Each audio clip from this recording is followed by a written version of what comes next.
Mira, Francia, te propongo lo siguiente, para que nos dejemos de pelear por África.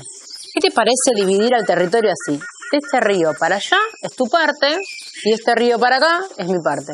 No es mala idea, Reino Unido, pero me surge una pequeña duda.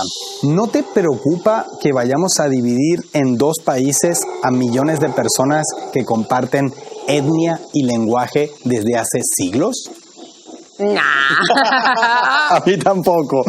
Oye, pero ¿qué hacemos aquí que no hay río? Ya sé. Te propongo que recurramos a nuestra vieja amiga, la regla. Mira, de esta línea para allá, tuyo, y de esta línea para acá, mío. ¿Qué te parece? Perfecto, Francia, pero ¿no te preocupa que estemos incluyendo a dos etnias que se odian a muerte en un mismo país? Tampoco. Oye, pero hablando en serio, ¿sabes lo que sí me preocupa? Que algún día los rusos quisieran meter sus garras en África. A mí también, eso sería intolerable. Esos rusos colonialistas.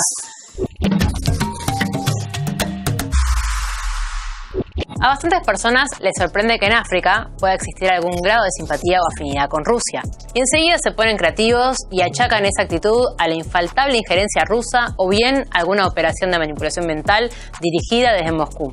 Sin embargo, si hacemos un breve repaso histórico, a los africanos les sobran los motivos para mirar hacia Rusia de la manera en que lo hacen. Tantos o más como los que tienen para mirar a otros como los miran. Inicialmente, a los ojos de Europa Occidental, África no era más que un lugar de paso en la ruta hacia las Indias Orientales.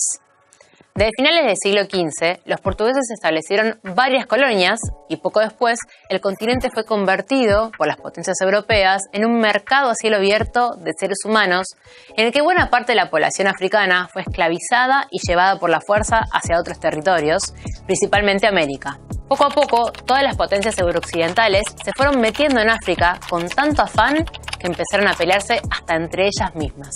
Así, para evitar mayor derramamiento de sangre, o mejor dicho, evitarlo en el caso de la sangre blanca, en 1884 se celebró la Conferencia de Berlín, en la que estuvieron presentes las grandes potencias europeas y una muy representativa presencia de delegados africanos con voz y voto que, ¿se lo creyeron? Obvio que no hubo delegados africanos, solamente europeos y una representación estadounidense que decidieron cómo había que repartir el pastel africano entre franceses, ingleses, alemanes, belgas, portugueses, italianos y españoles. Si miran el mapa con atención, verán que muchas de las fronteras actuales se definieron en aquel aquelarre. Encuentro de naciones civilizatorias. A principios del siglo XX, sí, justo el anterior, en el que nacieron la mayoría de ustedes, el 90% de todo el territorio africano estaba compuesto por colonias europeas. Y poco o nada cambió durante los siguientes casi 60 años, el momento en que Rusia, o más en concreto la Unión Soviética, entra a formar parte de la historia africana. Un hecho que dejó una profunda huella en las relaciones entre ambos y sin el cual es imposible entender su estado actual. Tras el final de la Segunda Guerra Mundial, durante la cual las potencias occidentales exprimieron los recursos humanos y financieros de África, incluso más que de costumbre, comenzaron a sumar movimientos independentistas que exigían ni más ni menos que lo que celebraban por aquel entonces en Europa Occidental: la liberación del dominio de una potencia extranjera. Mientras franceses, belgas, ingleses y demás descorchaban champán tras liberarse del yugo nazi, al mismo tiempo no aflojaban, pero ni un milímetro, el yugo que ellos mismos mantenían sobre la población africana. Y en África comenzaron a exigir que lo que es bueno para el pavo es bueno para la pava. Unas pocas naciones africanas lograron independizarse a consecuencia directa de la derrota del nazismo, como las ex colonias italianas de Libia o Etiopía, pero el resto, el jardín europeo, no se lo puso tan fácil. Durante la Guerra Fría, la Unión Soviética adoptó una postura abiertamente anticolonial, apoyando los movimientos de independencia de decenas de naciones que todavía eran colonias de potencias occidentales, con especial énfasis en el continente africano. Y el apoyo fue decidido, tanto en el plano político como financiero y en ocasiones también armado.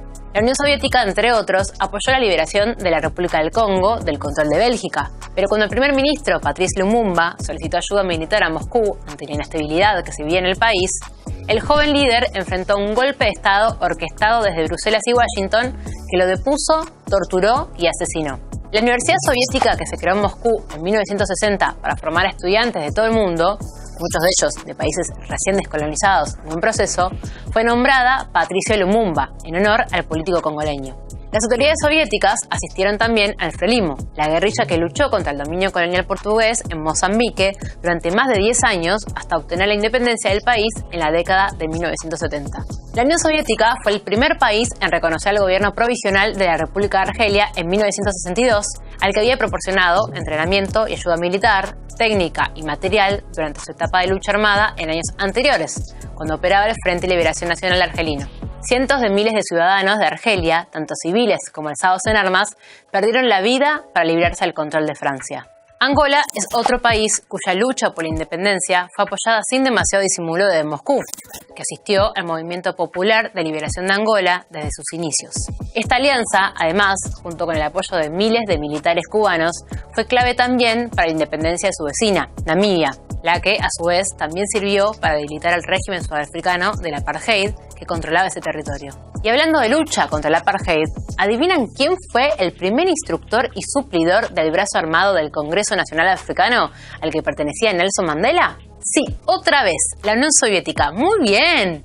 Me gusta cuando ven los videos así de atentos. A pesar de lo insinuado o vociferado por la cultura del entretenimiento masivo, ni el soldado Ryan liberó Europa de Hitler, ni Nelson Mandela acabó con el apartheid gracias a los conciertos benéficos organizados por estrellas del pop. Aunque muchos analistas occidentales suelen afirmar que el apoyo de Moscú era para imponer el comunismo en África, lo cierto es que desde la Unión Soviética también se protegió y alentó a muchos líderes y agrupaciones africanas que no seguían el mismo rumbo ideológico del Kremlin por aquel entonces. Tal fue el caso del apoyo soviético al presidente egipcio Gamal Abdel Nasser, en distintos momentos del rumbo no alineado que tomó Egipto durante su mandato. La influencia de Moscú a favor de los procesos descolonizadores en África, además, no solo fue directa, sino también medio de rebote. Porque no fueron pocas las naciones africanas que lograron su independencia debido a que sus colonizadores occidentales, ante la encrucijada de dejar que se independizaran y no dejar que se independizaran, pero igual terminaran haciéndolo de la mano de la Unión Soviética, eligieron la primera opción. Por supuesto, llegados a este punto al repaso histórico, el discurso hegemónico suele virar a bueno, sí, los rusos apoyaron la descolonización y lucharon contra el racismo en África, pero lo hicieron por sus intereses. Puede ser. Pero, ¿qué tiene de malo, en cualquier caso, que tus intereses coincidan con la búsqueda del fin del racismo y el colonialismo? Tras el derrumbe soviético, los lazos entre Rusia y África, aunque tal vez no con igual intensidad, se han mantenido y con los años han vuelto a fortalecerse. No hay que olvidar que no hablamos de hechos del siglo XVII. Cientos de millones de africanos, hoy vivos, lo vivieron en persona como niños, jóvenes y también como adultos. Miles de estudiantes africanos siguen llegando hoy, cada año, a estudiar a Rusia. Muchos de ellos hijos de estudiantes que a su vez se formaron en la Unión Soviética. Como pequeña anécdota, a inicios del año pasado, centenares de etíopes hicieron fila en las afueras de la embajada rusa en Addis Abeba porque querían alistarse para combatir junto a Rusia en Ucrania y el Donbass. ¿Cómo se explica? ¿Influencia de bots rusos en redes sociales? ¿Compra de voluntades? No. El peso de la historia. Casi 30.000 etíopes estudiaron en la Unión Soviética y hoy ocupan buena parte de las esferas culturales, científicas, políticas y militares de la nación africana con su lógico impacto en la sociedad. Aunque el personal ruso de la embajada declinó amablemente el ofrecimiento de los voluntarios etíopes, tal vez sirva como ejemplo, algo extremo si se quiere, de esa profunda huella en las relaciones ruso-africanas. Por su lado, la huella que dejó Occidente en África, no solo hace siglos ni décadas, sino todavía hoy, en el presente, también salta a la vista, pero a su manera. Del colonialismo más puro se pasó al tutelaje, indirecto o muy directo, a los aires de superioridad, al reparto de carnets de buen comportamiento y las amenazas más o menos disimuladas cuando los africanos no se conducen de la manera en que el occidente colectivo espera que se conduzcan, como si las naciones colonizadoras les hubieran hecho un favor a las descolonizadas. I've seen in the TV screens these African young people on the streets of Bamako with billboards saying, Putin, thanks, you have saved the Donbass and now you will save us. It's really shocking. Well, you can consider these people don't know where the Donbass is. Maybe they don't even know who is Putin, but they are getting mobilized on the streets. Ça aussi, ça doit changer dans la manière de coopérer avec la France et l'Europe.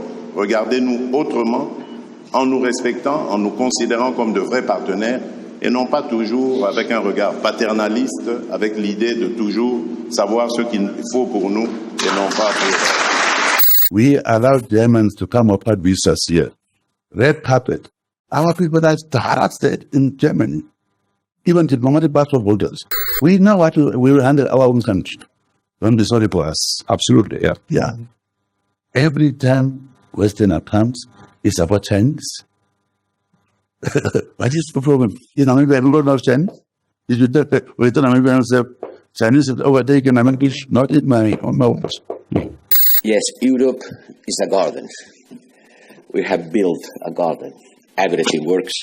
The rest of the world, and you know very well, Federica, is not exactly a garden. The rest of the world, most of the rest of the world is the jungle.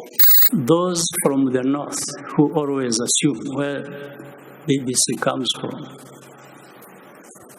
who always think they are the first of values, the rest have to follow.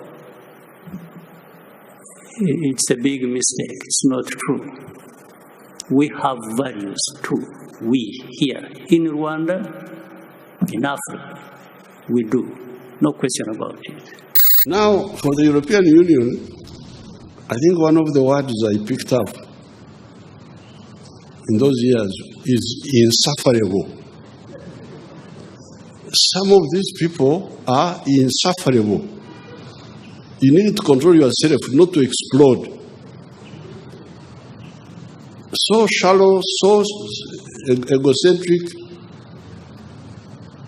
so wrong, but they think they know everything, broadcast their ignorance all over the place. But they should calm down. No. La culpa de que los africanos estén cada vez más levantiscos frente a sus antiguos colonizadores no la tiene Rusia, sino quienes siguen sin querer entender ni asumir el rol de cada quien en la descolonización, tanto en el pasado, como en el presente, como en el futuro. Porque las colonias ya no existen, pero la mentalidad colonial en más de un dirigente con aspiraciones globales sigue tan viva como nunca. De tanto intentar que no se conozca una parte fundamental de la historia africana, los gobiernos y grandes medios de la llamada comunidad internacional han terminado por olvidarla ellos mismos. Y si tanto les preocupa esa supuesta rusificación de África, no solo deberían replantearse con más sinceridad que imaginación los motivos por los que cada vez más africanos confían en Rusia, sino las razones de por qué cada vez más africanos desconfían de las potencias occidentales.